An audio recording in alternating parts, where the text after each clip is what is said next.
সুপ্রিয় দর্শক, আপনাদের সবাইকে স্বাগত জানাচ্ছি ভিওডি বাংলার বিশেষ আয়োজন ৩৬ জুলাই। আপনারা জানেন যে গত বছর অর্থাৎ ২০২৪ সালে জুলাই মাসে কোটা সংস্কারের দাবিতে একটি আন্দোলন শুরু হয়েছিল। সেই আন্দোলনটি শেখ হাসিনার পতনের মধ্য দিয়ে সমাপ্তি ঘটে। এই আন্দোলনে অসংখ্য শিক্ষার্থী, দিনমজুর, রিক্সা চালক, শ্রমিক তাদের জীবন দিয়ে দেশে যে ফ্যাসিস্ট স্বৈরাচার, সেই স্বৈরাচারের পতন ঘটিয়েছিল। আর এর পেছনে রয়েছে নানান গল্প, নানান কাহিনী। সেই গল্প আজকে আমরা শুনবো। আমাদের সাথে স্টুডিওতে আজকে যুক্ত হয়েছেন সাবেক ছাত্রনেতা, যুবদলের যুগ্ম সাধারণ সম্পাদক কামাল আনোয়ার আহমেদ। কামাল আনোয়ার আহমেদ, আপনাকে ভিওডি বাংলা স্টুডিওতে স্বাগত জানাচ্ছি। ধন্যবাদ সকলকে, আপনাকেও ধন্যবাদ। আপনি জানেন যে আমাদের আজকের যে আলোচনার বিষয় আসলে জুলাইয়ের যে আন্দোলনটি, যে আন্দোলনের মাধ্যমে আওয়ামী লীগ সরকার অর্থাৎ ফ্যাসিস্ট শেখ হাসিনা সরকার, শেখ হাসিনার নেতৃত্বাধীন যে সরকার ছিল সেটির পতন হয়েছিল।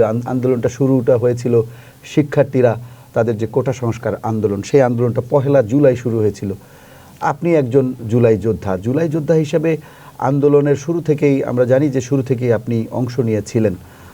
আপনাদের দলের কৌশলগত কারণে আপনারা আপনাদের দলীয় পরিচয় জানান দেননি। তো শুরুতে যখন আপনারা আন্দোলনটি করেন, সেখানে প্রথমে কি মনে হয়েছিল যে এই ধরনের একটি আন্দোলনে আসলে সরকার পতন হতে পারে? আপনাদের লক্ষ্যটা কী ছিল একজন দলীয় কর্মী হিসেবে বিএনপির?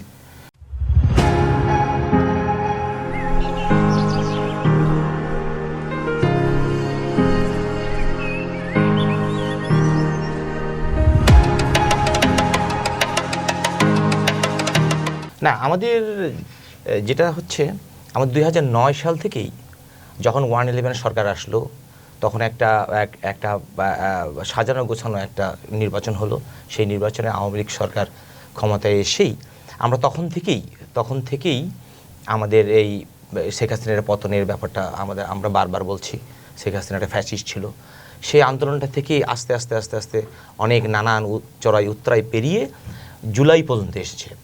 ২৪-এর ৭ই জানুয়ারি মেবি জাতীয় সংসদ নির্বাচনের সময় যে নির্বাচনটা হলো, আমরা তখন থেকেই কিন্তু চূড়ান্ত আন্দোলনেই নেমেছিলাম।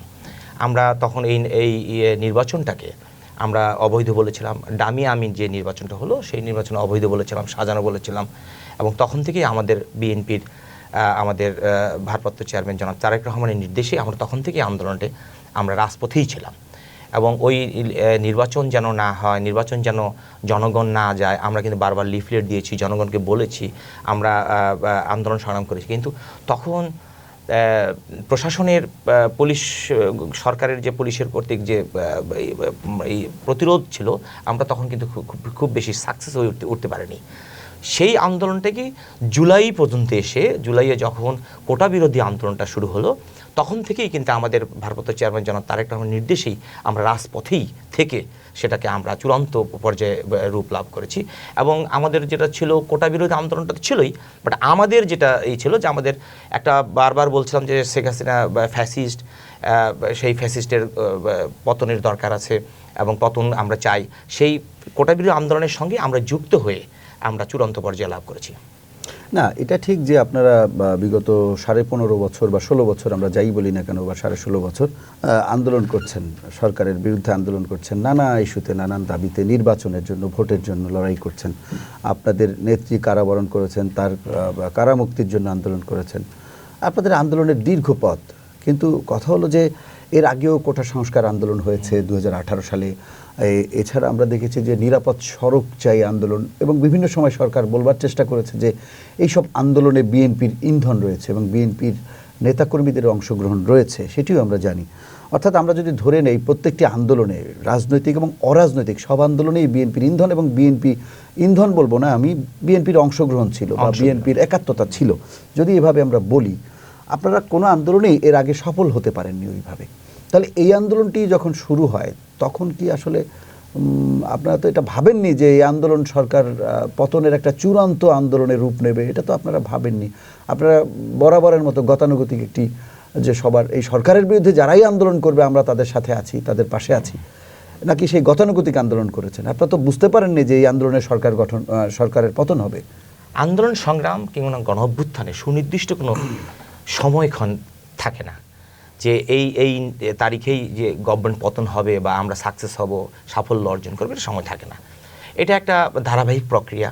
জনগণ যখন যে কোনো দেশের জনগণ যখন একসাথে হয়ে আমাদের দাবিগুলোর সাথে একসাথে হয়ে মাঠে নামে, তখনই এটা সাফল্য আসে। সেই সাফল্যটা অর্থাৎ আপনার কথার মধ্য দিয়ে যে বিষয়টি স্পষ্ট যে এর আগের আন্দোলনগুলোতে আপনারা জনসম্পৃক্ততা বাড়াতে পারেননি বা জনগণকে সম্পৃক্ত করতে পারেননি, মানে যেভাবেই হোক, আমরা যেভাবেই ব্যাখ্যা করি যে জনগণের যে সম্পৃক্ততা সেইটি হয়নি বলেই সরকারের পতন হয়নি। না, আমরা চেষ্টা করেছিলাম, আমরা বারবার চেষ্টা করছি, সেটি বিএনপি তো তাদের ছাত্রদের বলেছি, বিভিন্ন শ্রেণী পেশার মানুষদের বারবার আহ্বান জানিয়েছে। আমাদের প্রিয় নেতা তারেক রহমান নেতৃত্বে বারবার আহ্বান জানান। আমাদের প্রিয় নেতা মির্জা ফখরুল ইসলাম আলমগীর বারবার তার বক্তব্যে বলেছে, আসুন আমাদের দেশকে বাঁচাই, গণতন্ত্র বাঁচাই, দেশের ভবিষ্যৎ নিয়ে কথা বলেছে, এগুলো নিয়ে বারবার আহ্বান জানিয়েছে।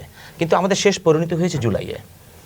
ধন্যবাদ। আসলে জুলাইয়ে আবারও আমরা সেই জুলাইয়ের আলোচনায় ফিরতে চাচ্ছি। আসলে জুলাইয়ের 18 তারিখ আমরা আন্দোলনটি চলছিল, এর মধ্যে হঠাৎ করে সেই আন্দোলনের প্রেক্ষাপট পরিবর্তনের একটি দৃশ্য দেখলাম। আমরা যখন দেখলাম যে সমন্বয়কদের নীতি নির্ধারক যারা ছিলেন তাদেরকে তুলে নিয়ে যাওয়া হলো।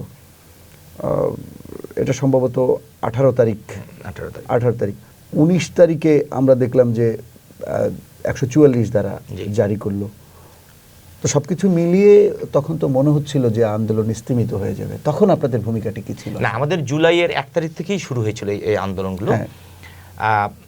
আমাদের এই ছাত্রদের মাধ্যমে নেতৃত্ব আসতেছিল, এবং আমাদের কিন্তু আমরা নেপথ্যে কিন্তু জাতীয়তাবাদী দল এবং অঙ্গ সংগঠনগুলো, ছাত্র দল, যুব দল, স্বেচ্ছাসেবক দল, আমাদের যে বিএনপির যে অঙ্গ সংগঠনগুলো আছে, আমাদের প্রিয় নেতা তারেক রহমান নির্দেশে কিন্তু আমরা প্রস্তুত ছিলাম, এবং প্রতিটা আন্দোলন সংগ্রামে কিন্তু আমরা পাশে থেকেছি, সেটা আমরা জানি। কিন্তু আমার প্রশ্ন যেটি যে 19 তারিখে যখন 144 ধারা জারি হলো তখন আপনাদের ভূমিকাটা কি ছিল? না, আমাদের ভূমিকাটা যে যদি সেদিন ছাত্ররা যদি ব্যর্থ হতো, তখন আমরা আমাদের বিএনপি নেতৃত্বে আমরা সেটাকে এগিয়ে নিয়ে যেতাম। কিন্তু তখন তো বিশ্ববিদ্যালয় বা কোনো ক্যাম্পাস কেন্দ্রিক আন্দোলন ছিল না, তখন তো স্টুডেন্টদেরকে হলছাড়া করা হলো।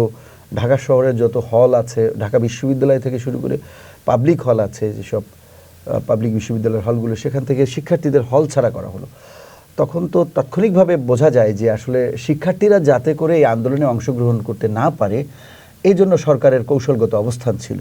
তাহলে সেই আন্দোলনটাকে আবার কিভাবে উজ্জীবিত হয়েছিল, আসলে কিভাবে, যেখানে শিক্ষার্থীরা বিতাড়িত হয়েছিল ক্যাম্পাস থেকে, সেই আন্দোলন কিভাবে উজ্জীবিত হয়েছিল, আপনারা কিভাবে উজ্জীবিত করেছিলেন? আচ্ছা, শিক্ষার্থীরা যখন ঢাকা বিশ্ববিদ্যালয় থেকে বিতাড়িত হলো, সমন্বয়করা যখন গ্রেপ্তার হয়ে আবার হাসপাতালে ভর্তি হলো, এই সমন্বয়কের মাধ্যমে, এই সমন্বয়করাই কিন্তু একসময় আবার বিএনপির নেতৃত্বেই কিন্তু বিএনপির মহাসচিব 144 ধারা ভেঙে কি কোনো কর্মসূচি পালন করেছিলেন 19 তারিখে বা 20 তারিখে?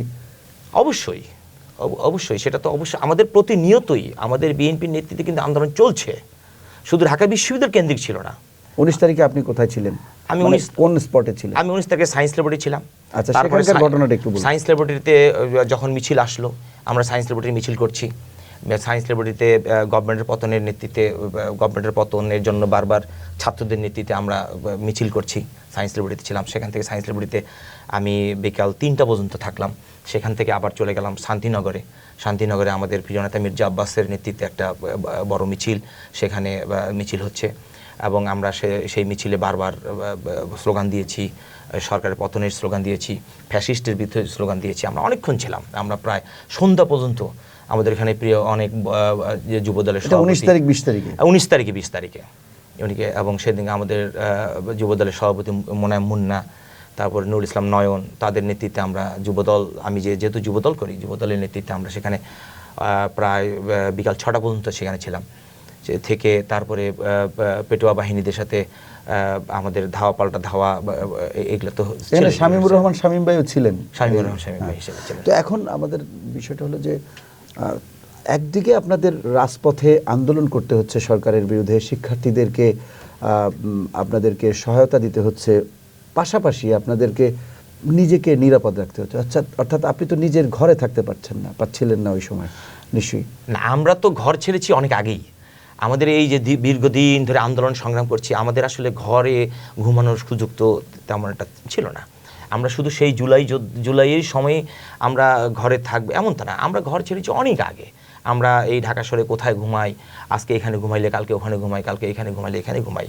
এই ঘর নিয়ে আমরা আমাদের পরিবার না সেই সময়কার আপনার অভিজ্ঞতাগুলো না, আমরা তো আমরা ঘরে তো ঘুমানোর 19 তারিখ 20 তারিখ 19 তারিখ 20 তারিখ আমরা যে ঘটনাগুলো আপনার আন্দোলনের আমরা সকাল হলেই আমরা ছুটোছুটি করি যে কোথায় মিছিল আছে, কোথায় আমাদের সমাবেশ আছে, কোথায় প্রতিবাদী মিছিল করতে হবে, সেগুলো নিয়েই আমরা ব্যস্ত থাকি। 19 তারিখ 20 তারিখ তারপরে 21 তারিখ এগুলো তো থাকেই প্রতিদিনই। এবং আমরা উত্তরা যাওয়ার সুযোগ হয়নি। আমরা সায়েন্স ল্যাবরেটরি, শান্তিনগর, তারপরে আমাদের নীলক্ষেত, শাহবাগ এই দিক দিয়েই আমাদের সবসময় করতে হয়। কখন সুযোগ হয়, কখন একটা মিছিলে যাব, কখন আমাদের সহযোদ্ধাদের একসাথে করা, সহযোদ্ধাদের কে কোথায় আছে তাদেরকে অর্গানাইজ করা, এগুলো নিয়েই আমরা ব্যস্ত থাকতাম।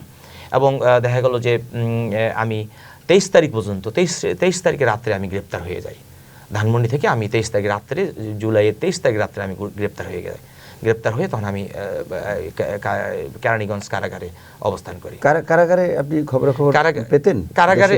কারাগারে আমি এবারই প্রথম না, আমি এর আগে অনেকবার গিয়েছি। আমি এই দীর্ঘ 16-17 বছরের ফ্যাসিস্ট বিরোধী আন্দোলনে প্রায় 11 বার গ্রেপ্তার হয়েছি। তবে এবারকার কারাগারের আমার অভিজ্ঞতাটা একটু ভিন্ন। যে আমাদেরকে যখন কারাগারে নেওয়া হলো, কারাগারে তখন আমাদের অনেক বড় বড় নেতারা, সুলতান সালাউদ্দিন টুকু, নাসিরউদ্দিন অসীম, রুহুল কবির রিজভী এবং নজরুল ইসলাম খান, এই ধরনের অনেক সিনিয়র লিডাররা তখন এই আমাদের কারাগারে। কিন্তু এবারকার কারাগারে হচ্ছে আমাদের যে ছোট্ট একটা রুমের মধ্যে রাখা হতো, 24 ঘন্টাই লকআপে রাখা হতো এবং একটু বের হতে দিত না। কিন্তু আমাদের এবারকার কারাগারে এক ছোট্ট রুমগুলোতে গাদাগাদি করে রাখা হতো, যেই রুমগুলোতে খুব বেশি 4 জন করে থাকার কথা, সেখানে আমরা থেকেছি প্রায় 7 জন 8 জন। এবং অধিকাংশই ছাত্রদেরই এখানে কারাগারে দেখেছি, যারা ক্লাস 9 থেকে শুরু করে HSC লেভেলের ছাত্রদের আমি এই কারাগারে দেখেছি। এবং কারাগারে একটু অনেক কড়াকড়ি ছিল, 24 ঘন্টা লকআপ ছিল, খাওয়া দাওয়া ঠিকমতো দেওয়া হতো না, বাইরের খবর খুব বেশি আসতো না। কারারক্ষীরা মাঝে মধ্যে দিত যে আজকে মিছিল হবে, আজকে এই হবে, তারপর গণভবন ঘেরাও দিয়েছি, এইগুলা খুব বেশি। কিন্তু আপনি 23 তারিখের পর থেকে 5 আগস্টের আগ পর্যন্ত দেশে কি ঘটেছে আপনার কারাগারে বসে কোনো খবর? কারাগারে খুব বেশি খবর যেত না, কারাগারে আপনারা জানেন কারাগারে অন্যান্য চ্যানেলগুলো এখানে নেই। মাঝে মধ্যে টিভি থাকে, বিটিভি দেখতে হয়, আর বিটিভি তো তখন সরকারেরই আজ্ঞাবহ যে খবরগুলো সেগুলাই করেছে। তো আমরা খুব বেশি খবর যেত না, তো কারারক্ষীরা মাঝে মধ্যে চেষ্টা করতাম খবর নেওয়ার জন্য। 5 আগস্টের যে ঘটনা, শেখ হাসিনা যে পালিয়ে গেল, এই খবরটি কিভাবে তখন? 5 আগস্টে আমরা কারাগারে খুব বেশি বুঝতে পারিনি যে ঘটনাটা কি হচ্ছে। 3টার দিকে একজন কারারক্ষী এসে বলল যে শেখ হাসিনা পালিয়ে গেছে। আমরা তো জিনিস আশ্চর্য হয়ে গেলাম যে পালিয়ে গেল, এই ঘটনা। আমরা পতন চেয়েছি, পালিয়ে যাবে এমনটা আসলে ভাবিনি। তো যখন পালিয়ে গেল, প্রথমে তো এই খবরটা বিশ্বাসই করা ছিল। পরে তখন এক কথা 1-2 কথা পরে তখন আস্তে আস্তে জানলাম যে আসলেও শেখ হাসিনা পালিয়ে গেছে। পালিয়ে যাওয়ার পরে এই নিউজটা অনুভূতিটা আস্তে আস্তে আমাদের কারাগারের সমস্ত সেলগুলোতে, সমস্ত রুমগুলোতে আমাদের যারা কারারুদ্ধ অবস্থা আছে, দলীয় নেতাকর্মীরা, সেখানে ছাত্ররা এবং অন্যান্য সংগঠনের নেতাকর্মীরা সবাই জেনে ফেললো। তখন তো কেউ আর কারাগারে থাকতে চায় না। মুহুর্মুহুর স্লোগান, খালেদা জিয়ার স্লোগান, তারেক রহমানের স্লোগান, ওই কারাগারের ভিতরেই স্লোগান, ওরা আর থাকতে চায় না, ওরা আর থাকবে না।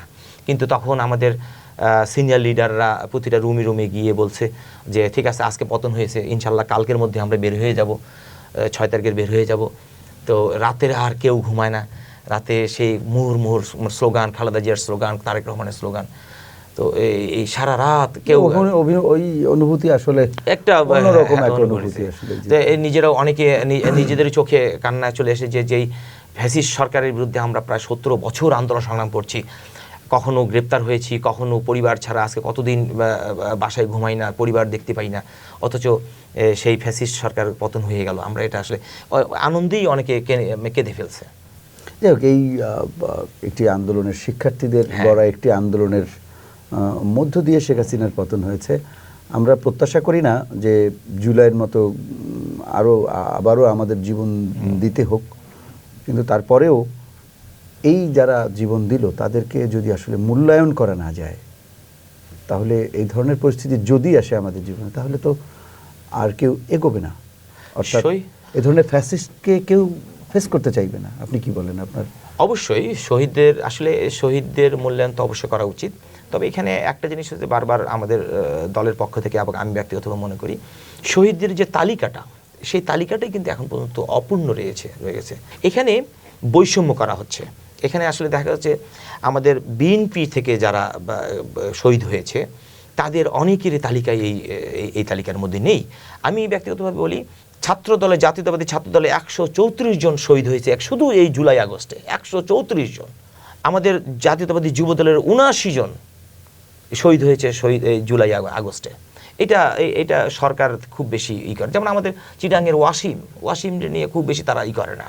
অবশ্যই আবু সাইদ কিংবা মুগ্ধ, ফায়াজ, তাদেরকে নিয়ে কথা হচ্ছে। আমি এতে অবশ্যই তাদের অবদান রয়েছে, তাদের আত্মত্যাগ এই জাতি সারা জীবন মনে রাখবে। কিন্তু বিএনপির সংগঠনেরও আমাদের অনেক মানুষ গ্রেপ্তার শহীদ হয়েছে, তাদেরকে নিয়ে তারা খুব একটা করে না, কথা বলে না, তাদের আত্মত্যাগের কথা স্বীকার করলেও তেমনভাবে বলে না। এইটা নিয়ে একটা বৈষম্য রয়েছে আমাদের। বলতে চাচ্ছেন কি এখন কি 5 আগস্টের পরে কি একটা রাজনৈতিক যে ঐক্য, সেই বিষয়টি আসলে সৃষ্টি করতে পারেনি রাজনৈতিক দলগুলো এবং সরকার? প্রফেসর ডক্টর ইউনূসের নেতৃত্বে ঐক্যটা তৈরি হয়েছিল এবং এখনও বিশ্বাস করি যে সেই ঐক্যটা থাকবে। কিন্তু মাঝে মধ্যে কিছু সংগঠনগুলো একটু মাঝে মধ্যে একটু বৈষম্য তৈরি করে, ঐক্যটা নষ্ট করে। তারা তো বড় দল হিসেবে বিএনপিকেই এসবের জন্য দায়ী মনে করছে, যে বিএনপি বড় রাজনৈতিক দল, তাদের দায়িত্ব অনেক বেশি, বিএনপি বরঞ্চ অন্যদেরকে স্পেস দিতে চায় না। এই অভিযোগ তো বিরোধী পক্ষের বিএনপির প্রতি। না, বিএনপি অবশ্যই বড় দল। আমাদের বিএনপি সারা দেশে বিএনপির আধিপত্য, এরকম অভিযোগ আছে। বিএনপি অবশ্যই বড় দল। বিএনপি দীর্ঘ 16-17 বছরে কতই চোরাই উত্তরাই পেরিয়ে কত মানুষের শ্রম ঘামে এই দল দাঁড়িয়ে আছে। প্রায় 1 লক্ষ মানুষের মামলা, কত হাজার হাজার মানুষ গুম হয়েছে, তারে দাঁড়িয়ে আছে এই বিএনপি। অবশ্যই বড় দল। কিন্তু বিএনপি কেন স্পেস দিবে না? বিএনপি স্পেস তো দেওয়ার কথা না, জনগণ স্পেস দিবে। তাদের যদি ভালো কিছু হয়, যে জনগণ সেখানেই করবে। বিএনপি তো অবশ্যই ঐক্যের কথা বলছে, আমাদের তারেক রহমানের নেতৃত্বে ঐক্যের কথা তো বলছে বারবার। সবশেষ প্রশ্ন আমরা শেষ করব। আপনি এক কথায় বলবেন আসলে এই জুলাইয়ের যে শিক্ষা, আমাদের এটা কাজে লাগিয়ে আমাদের আসলে প্রত্যাশাটা কি? মানে আসলে জুলাইয়ের বাংলাদেশকে কিভাবে দেখতে চান? জুলাইয়ের প্রত্যাশা, আগামী দিনে গণতন্ত্র একটা মুক্তি পাবে, ফ্রি ফেয়ার নির্বাচন হবে। নির্বাচনের জন্যই বাংলাদেশের এত মানুষ প্রাণ দিয়েছে এবং সবাই ঐক্যভাবে থাকবে। আমাদের পরবর্তী প্রজন্মরা নতুন বাংলাদেশ একটা তৈরি দেখবে, সেটাই প্রত্যাশা আমাদের। আপনাকে অসংখ্য ধন্যবাদ আমাদের আলোচনায় এসে আমাদের সাথে যুক্ত হয়ে সময় দিয়েছেন। সুপ্রিয় দর্শক, আমাদের আজকের আলোচনা এখানে শেষ করতে হচ্ছে। তবে একটি প্রত্যাশা রেখে আমরা শেষ করতে চাই এই অনুষ্ঠান, আর সেটি হলো যে জুলাইয়ে রক্ত দিয়েছে শিক্ষার্থী, সাধারণ মানুষ, রিকশাওয়ালা, ভ্যান শ্রমিক, অর্থাৎ এদেশের আপামর জনসাধারণ জুলাইয়ে রক্ত দিয়ে এই দেশকে ফ্যাসিস্টের হাত থেকে মুক্ত করেছে। যেহেতু তারা রক্ত দিয়ে গেছে, তাই তাদের রক্তের ঋণ কিছুটা হলেও শোধ করার দায় কিন্তু এদেশের রাজনীতিবিদ, সরকার সহ দায়িত্বশীল যারা রয়েছেন তাদের রয়েছে। তাই আমাদের ভবিষ্যতে সবার উচিত ভবিষ্যতে বাংলাদেশ গঠন করতে, অর্থাৎ নতুন একটি বাংলাদেশ গঠন করতে সবারই পজিটিভ চিন্তা করা এবং নতুন করে চিন্তা করা। প্রতিশোধ এবং প্রতিঘাতের যে রাজনীতি, যে সাংঘর্ষিক রাজনীতি, সেটি পরিহার করে সামনের দিকে বাংলাদেশ যদি এগিয়ে যেতে পারে, প্রতিহিংসা দূর করে একটা সাম্যের বাংলাদেশ, মানবিক বাংলাদেশ গড়তে পারে, তাহলেই এই শহীদের রক্তের ঋণ কিছুটা হলেও হয়তো শোধ হবে। আপনারা সবাই ভালো থাকবেন, সুস্থ থাকবেন, নিরাপদেই থাকবেন। ধন্যবাদ।